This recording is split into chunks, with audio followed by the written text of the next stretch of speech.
പലരും ചോദിക്കാറുള്ളത്, ഖുർആൻ ഓതുമ്പോൾ സ്ത്രീകൾ തല മറയ്ക്കേണ്ടതുണ്ടോ, മുൻകൈ വരെ മറയ്ക്കേണ്ടതുണ്ടോ, അതേപോലെ തന്നെ പാദം വരെ മറയ്ക്കേണ്ടതുണ്ടോ എന്ന് പറഞ്ഞാൽ നമസ്കാരത്തിൽ ഉള്ളതുപോലുള്ളൊരു ഹിജാബ് ധരിച്ച് അവർ ഖുർആൻ ഓതേണ്ടതുണ്ടോ എന്നാണ് ചോദ്യം. അതിനുള്ള ഉത്തരം, അങ്ങനെ ഒരു നിബന്ധന നബി സല്ലല്ലാഹു അലൈഹി വസല്ലം വെച്ചിട്ടില്ല എന്നുള്ളതാണ്. നമസ്കാരത്തിൽ മാത്രമാണ് മുഖവും മുൻകൈ ഒഴികെയുള്ള ഭാഗങ്ങൾ മറയ്ക്കുക എന്ന് പറഞ്ഞിട്ടുള്ളത്. എന്നാൽ ഖുർആനിൻ്റെ ഖിറാഅത്തിൽ ഇങ്ങനൊരു കാര്യം ഉണ്ടായിരുന്നെങ്കിൽ നബി സല്ലല്ലാഹു അലൈഹി വസല്ലം അത് കൃത്യമായി പഠിപ്പിക്കും. കാരണം ഖുർആൻ പാരായണം ധാരാളമായി ചെയ്യുന്നവരായിരുന്നു നബിയുടെ ഭാര്യമാരും സഹാബ വനിതകളുമൊക്കെ.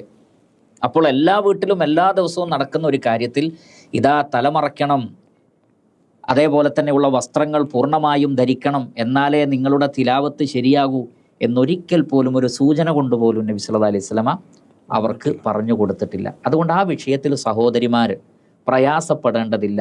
വീടുകളിൽ വെച്ച് ധരിക്കുന്ന വസ്ത്രം ധരിച്ചുകൊണ്ട് നിങ്ങൾക്ക് ഖുർആൻ പാരായണം ചെയ്യൽ ജായിസാണ്.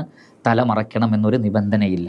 എന്നാലും മാന്യമായ രൂപത്തിൽ വസ്ത്രം ധരിക്കാനും ഖുർആനിനോടും അതിൻ്റെ പാരായണത്തോടുമുള്ള ഒരു മര്യാദ പാലിക്കാനും അവർ തയ്യാറാവണം. ആ നിലക്ക് തലമറച്ചുകൊണ്ടും മറ്റുമാണ് അവർ പാരായണം ചെയ്യുന്നതെങ്കിൽ അത് അഫ്ളലാണ്, ശ്രേഷ്ഠകരമാണ് എന്ന കാര്യത്തിൽ സംശയമില്ല.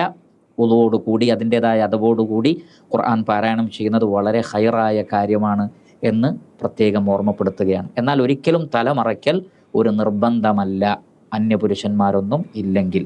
ഇതാണ് ആ ചോദ്യവുമായി ബന്ധപ്പെട്ട് പറയുവാനുള്ളത്.